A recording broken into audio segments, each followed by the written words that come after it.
მე ვარ გიორგი ანაინძე, 29 წლის, ქალაქ ბათუმიდან, მზე ტოპ-შოპის დამფუძნებელი. მე ვარ ანი რობაქიძე, 28 წლის, სტარტაპ მზის დამფუძნებელი. ბავშვობიდან ვსრიალებ სკეიტბორდზე, სურვილი მქონდა რომ ქალაქშიც ყოფილიყო ოდესღაც სკეიტ-შოპი, იმისთვის რომ თუნდაც კულტურა განვითარებულიყო, თუნდაც მე შემეძლო რაღაც პროგრესი შემეგრძნო და რაღაც მხარდაჭერაც ყოფილიყო სამომავლო სპორტული ინტერესებისთვის, ესე რომ ვთქვათ. და ნელა არაფერი არ იცვლებოდა და საბოლოო ჯამში ისევ მე წამოვიზარდე და იდეის დონეზე გავხსენი ერთი პატარა შოპი მეგობართან ერთად. შემდეგ დაიხურა ეგ შოპიც, ონლაინ მუშაობდით და საბოლოოდ გადმოვედით ამ სივრცეში და გავხსენით სკეით შოპი, გრაფიტი შოპი, შარშან დაემატა ბარი, ტატუს სტუდია და წელს უკვე დაგვემატა მეგობრები კლაიმიდან, რომლებმაც დაამატეს ჩვენ შოპში ვინილები, ფირფიტები და ასევე მუსიკალური სტუდია, DJ სტუდია, სადაც ყოველდღიურად და ვიკენდებზე იქრება მუსიკა. მე და გიო ერთმანეთს რო შევხვდით, ორივე სკეიტზე ვკატაობდით, გიოს უკვე პატარა შოპი იდეაში ქონდა კიდეც მანამდეც და აპირებდა გაზრდას და იდეაც ქონდა ზუსტად ამ ადგილას, რომ აქ მაღაზია ყოფილიყო. თუმცა ნელ-ნელა სხვადასხვა კომპონენტები დაემატა ამ სივრცეს და მხოლოდ შოპი აღარ არის დღეს. ეს სივრცე შედგება გალერიისგან, ბარისგან, ტატუ სტუდიისგან და ზოგადად ერთი დიდი თავშეყრის ადგილია ჩვენი საერთო ინტერესების მქონე ადამიანებისთვის.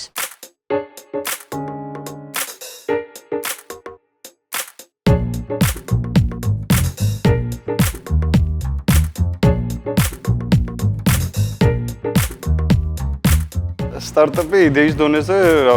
დაახლოებით 6 წელია მიტრიალებს თავში და ნელ-ნელა აქამდე მოვედით. სივრცე გაიხსნა შარშან რაღაც ნაწილი და წელს საბოლოოდ ეხლა 18-ში მქონდა გალერეის გახსნაც, ეს სივრცე არის და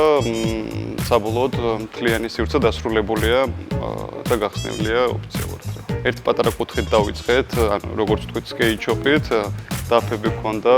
პულივერიზატორები და ნელ-ნელა, რავი, ჩვენი ხელით. მეც მიყვარს რაღაცების კეთება, ყოველდღიურობაში რო არის თან მოცემული, ჭხერკედელაობა, ესე რომ ვთქვათ. და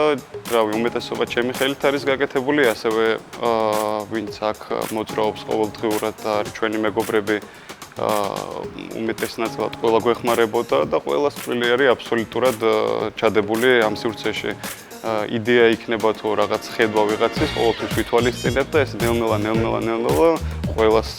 შრომით, ფიზიკურიც და იდეის დონეზეც ჩადებული არის საქაურობაში და ერთიანი პროექტია, ესე რომ ვთქვათ. ერთობლივი კოლაბორაციით ძალიან კარგი რაღაც გამოგვივიდა. საცდელად შარშან გავხსენით პირველად, თუმცა ცოტა დაგვაგვიანდა, იმიტომ რომ საფხული უკვე გასული იყო და ხალხის ნაკლები იყო ბათუმში და ეს ალბათ ყველასთვის ცნობილი ფაქტი არის, რომ როცა ბათუმი სეზონის შემდეგ იცლება, ახალგაზრდებიც და დიდებიც ტოვებენ ხოლმე აქაურობას. და წელს უკვე ცოტა დიდი გუნდით და გაძლიერებული ძალებით გადაწყვეტეთ თავიდან გვეცადა და შედეგით წარმატებული აღმოჩნდა.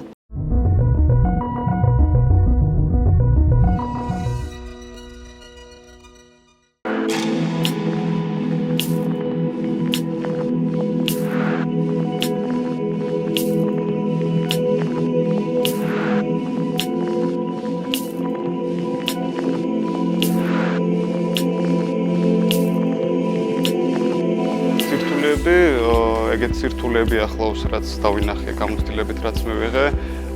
თვითონ რა კონცეპტიც გვაქვს იდეის დონეზე სკეიტბორდინგი და გრაფიტი კულტურა. დიდად ქალაქ ბათუმისთვის ეგეთი მასშტაბური კულტურაც არ არის და იმისთვის კეთდება ეს ყველაფერი, რომ უფრო ჩამოყალიბდეს და გაფართოვდეს კულტურაც. და სირთულეები რაც არის ზუსტად ეგ, რომ დაინტერესებული პიროვნება ნაკლებად არის და ყოველთვის რთული იყო ამ წლების განმავლობაში აი ამ საქმიანობის შენარჩუნება რა, თუ კი ისევ შენი ინიციატივით და უბრალოდ ინტერესით არ შეავსე და არის იქნებოდა სრულყოფილი შოპი როგორც ესეთი. როგორც ბიზნესი, ну აი ჩემილია დავარქვა ბიზნესი რეალურად, მაგრამ უფრო რაღაც სიყვარულის ნაწილია რა, რომელიც მომზდევს და მომყვება და უბრალოდ ალბათ ბავშვობის ის რაღაც ინტერესი იყო, სადაც აი არაფერი არ ხდებოდა ამ კულტურის გარშემო და სადღაც ვიძიებდით და დიდი სურვილი მქონდა ამ ყველაფრის და ბიზნესის სახით, რა თქმა უნდა, ანუ უინტერესოც არის ეგრე შეგიძლია თქვა ქალაქ ბათუმში, რაღაც 5 ადამიანი ვართ, ვინც ერთმანეთს ისედაც ვიცნობთ, მეგობრები ვართ, ვსრიალებთ და იმის იქეთ 1-2 ადამიანი თუ მოვა, ვიღაცა დამატებითი მომხმარებელი ამ პროდუქციის, ესე რომ ვთქვათ, მაგრამ თავარი არის იდეა და სპორტული კულტურის განვითარება მაინც საბოლოო ჯამში. გუნდს შემოვარდა Climb-ი, ბათუმისთვის ძალიან ცნობილი ფირფიტების მაღაზია და ცალკე გუნდი, რომელიც მუსიკასთან ასოცირდება ყოველთვის და ერთობლივი კოლაბორაციით ძალიან კარგი რაღაც გამოგვივიდა, იმიტომ რომ საკმაოდ ავთენტური და სახასიათო დღეები გვაქვს უკვე ამ თვენახევრის განმავლობაში ერთად განხორციელებული. აი დღეს რასაც ვხედავ, როგორც მოხდა და შევიკარით რაღაც გუნდი საკმაოდ დიდი ბევრი ვართ და ყველას საინტერესო და უნიჭიერესი და ყველას თავისი საქმე აქვს თითქოს ისე ჩამოყალიბდით და მგონია რომ აი ამ ყველაფერს უფრო პროგრესი მიეცემა და რაღაც რო ვხედავ იმდენი ვართ რომ უდიდეს პროექტზეც სამუშაოდ მზად ვართ რა დიდ პროექტებზე შედარებით რა ამ სივრცის მიღმა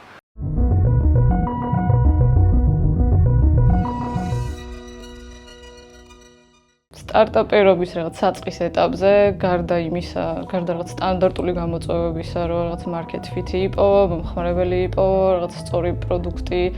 შექმნა, რომელიც მართლა აგვარებს რაღაც პრობლემას, ვფიქრობ, რომ ერთ-ერთი და არც ისე უმნიშვნელო გამოწვევა არის ხოლმე რაღაცა მენტალური და ფსიქიკური მზაობა იმ გზისთვის, რისი გავლაც მოგიწევს, იმიტომ რომ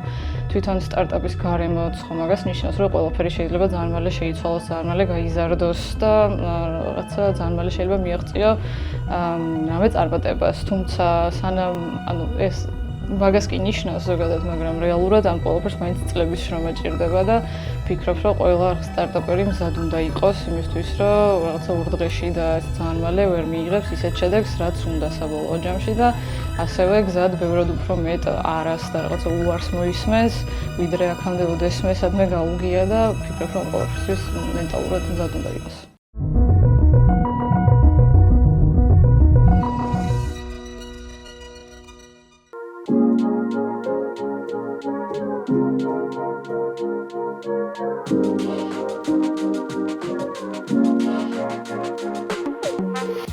დღესაც რაც გვაკლია სამომავლოდაც რო არ დაგვაკლდეს არის ადგილები, სადაც მივდივართ ადამიანები და ერთმანეთს ინფორმაციულ მიმოცვლას ვუკეთებთ. ეს გამოფენის სივრცე იქნება, თუ რაღაც ბარში დავჯდებით და ვილაპარაკებთ, აკლია ქალაქსაც ეგეთი ადგილი და სამომავლოდაც სურვილი იქნება, რომ ეს ყველაფერი გაგრძელდეს რა სხვადასხვა ხელოვანი, სხვადასხვა არტისტი, სხვადასხვა ჩვენებები, რაღაც ინფორმაციული მიმოცვლები, რომ მუდმივად იყოს და ჩვენც გავიზარდოთ და ყველა ერთად და მოვისმინოთ უბრალოდ და ვნახოთ ერთმანეთის რაღაც ნამუშევრები და ამ ყველაფერში ვიტვიტივოთ ალბათ ეგეთი სურვილი და ხასიათი გვაქვს. აქაურობა არ არის ესე კლასიკური ბიზნესი ჩვენთვის და არც ჩვენი მეგობრებისთვის და ზოგადად სტუმრებისთვის, იმიტომ რომ ძალიან ღია და თავისუფალი სივრცეა, ყველა იდეისთვის ღია ვართ, როგორც წესი და მუდმივი პროცესია და მუდმივ ცვლილებაში აქაურობა ისევე როგორც ჩვენ და ისევე როგორც ადამიანის ბუნება და ყოველთვის ღია ვიქნებით ამ იდეებისთვის და სიახლეებისთვის.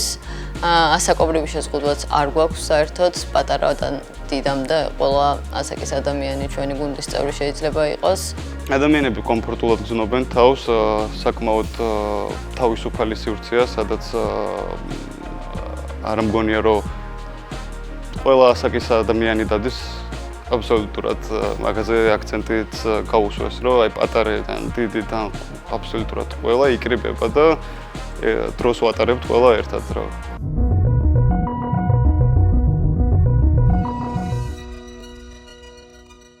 კარგ და ძლიერ გუნდს ჩემი აზრით და ჩვენი გამოცდილებით პირველ რიგში ქმნის კომუნიკაცია. ანუ არ აქვს სტანდარტულად მოთხოვნები რაც არის რომ ვიღაცას ტექი უნდა ესმოდეს, ვიღაცას ფინანსები, ვიღაცას მარკეტინგი და რა თქმა უნდა ყველას რაღაც გამოცდილება უნდა ქონდეს, რასაც ერთიანად რო შეკრავ პროდუქტს წაადგება ესე ვთქვათ, მაგრამ მე ვფიქრობ რომ გუნდი ვერ იქნება წარმატებული თუ ერთმანეთის არ ესმით, თუ რაღაც ერთმანეთში არ მეგობრობენ, იმიტომ რომ ანუ ისეთი რაღაცა არის ეს ეგრეთ წოდებული ფაუნდერობა ხო ამ სტარტაპის, რომ ძირითად დროს ისედაც ხო ერთად ატარებთ და თუ არ ატარებთ, მაინც რაღაცა სახით კომუნიკაცია გიწევთ და თუ ესეთ დროს რავი იმ ადამიანებს ვერ უგებ და სხვადასხვა შეხედულებები გაქვთ ცხოვრების მიმართ და არ შეგიძლიათ რომ თუ რაღაცა არ გესიამოვნოთ, მე რაღაცა ადამიანურად განიხილოთ და გადაჭრათ, არ მგონია რომ რამე გამოვიდეს.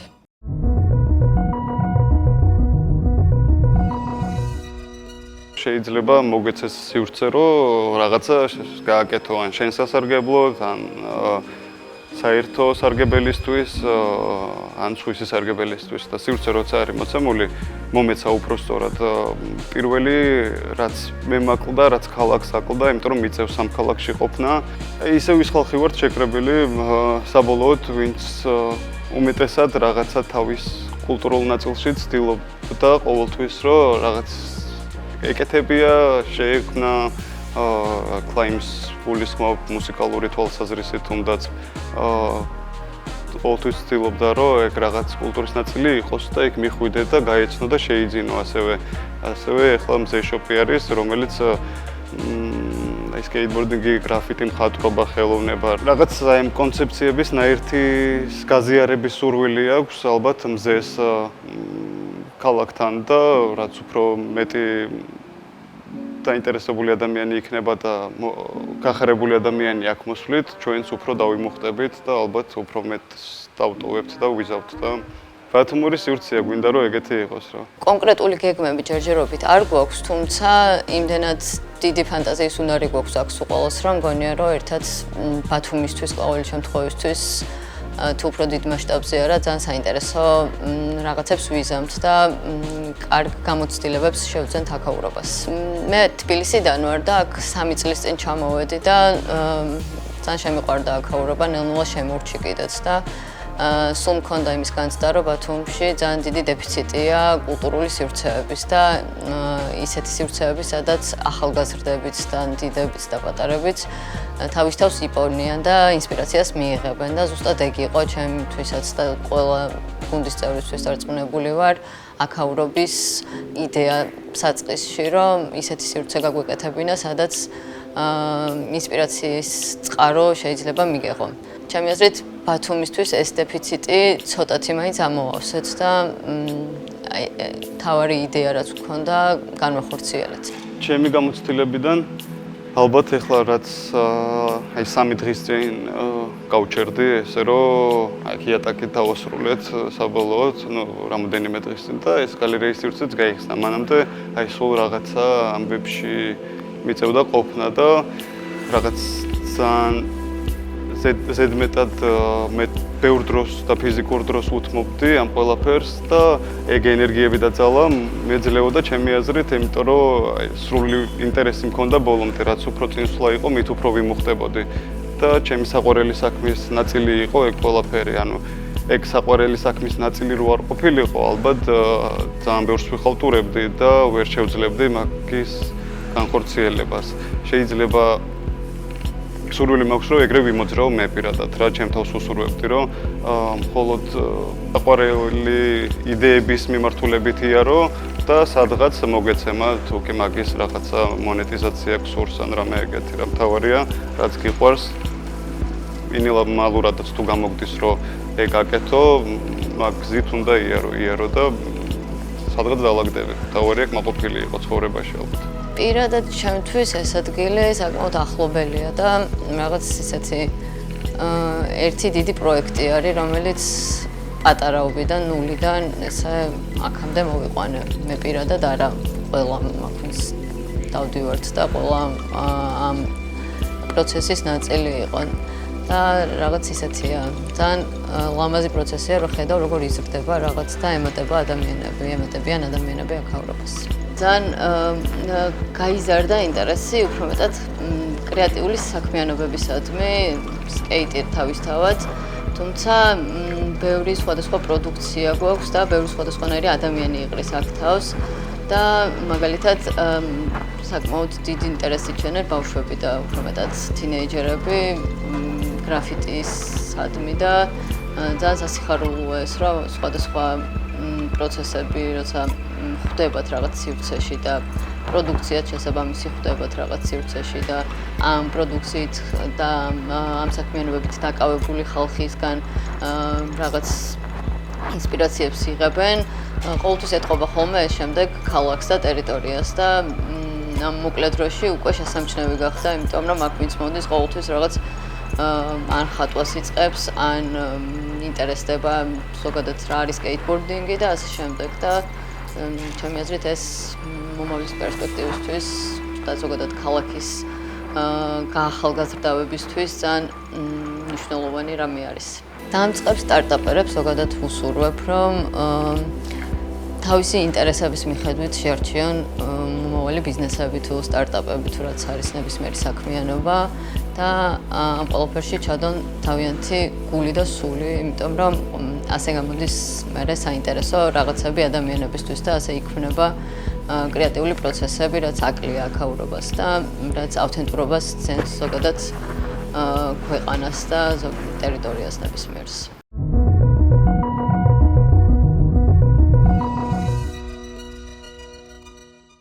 სტარტაპერებისთვის მექნება ის რჩევა, რომ ძალიან ბევრი, research-ს არ ვეძახი, მაგრამ ძალიან ეცადონ, რომ რაც შეიძლება მეტი ინფორმაცია მოიძიონ იმ იდეის ირგვლივ, რაც თვითონ აქვთ, იმიტომ ეს რაღაცა ისევ და ისევ ეს იდეა, რომ შენ მოგივა, არ ნიშნავს, რომ არ არსებობს, ხო? და მანდაც რაღაცა თან ორი ამბავი არის რა, ერთი არის, აი შეიძლება რაღაც ისეთი მოგაფიქრდეს, რომ მართლა რაღაცა არ არსებობს. ამ დროს უნდა დაფიქრდე, იმიტომ ხომ არ არსებობს, რომ არ არის საჭირო. ერთი ეს აუცილებლად გაითვალისწინონ, რომ თუ რაღაც პროდუქტი უკვე არ არსებობს, შეიძლება უბრალოდ არ არის საჭირო. და მეორე, თუ ნახავს მსგავს პროდუქტს, ანუ 2 და 3 მაგალითით არ შეწყვიტოს, ესე ვთქვათ, ძიება. რავი, შევიდეს LinkedIn-ზე, ნახოს იმ კომპანიის დამფუძნებლები ვინ არიან, გადავიდეს, ან ჩვენ ეგრევ შვებით, რომ რაღაცა კომპანია რომ მოგვეწონება, ბრენდინგი იქნება, იდეა თუ რა იქნება. ყველაფერს ვნახულობთ მე იმ კომპანიის შესახებ, მარტო იმას კი არა, თვითონ პლატფორმა ან რაღაცა API როგორ გამოიყურება. ვინ არიან დამფუძნებლები, რა შვებიან, სად დადიან, როგორ ცხოვრობენ, ანუ აი საერთოდ ყველაფერს, იმიტომ რომ ძალიან საინტერესო არის რა, მით უმეტეს რომ ხვდები რომ შენაირი აზროვნების ადამიანი არის, უბრალოდ არ არის საქართველოში და არის უფრო რაღაც ისეთ მეტი შესაძლებლობის მქონე ლოკაციაზე, ესე ვთქვათ, არ აქვს მნიშვნელობა რა ქვეყანაშია. ძალიან საინტერესოა მე ეგრე ანუ ის ადამიანი როგორ ხედავს ამ პროდუქტის განვითარებას. იმიტომ რომ საერთოდ სხვა რაღაც თვალსაჩინო აქვს, ესე ვთქვათ და შეგიძლია შენ პატარა საქართველოდან რაღაცნაირად ჩახედო მისი ტვინი როგორ მუშაობს.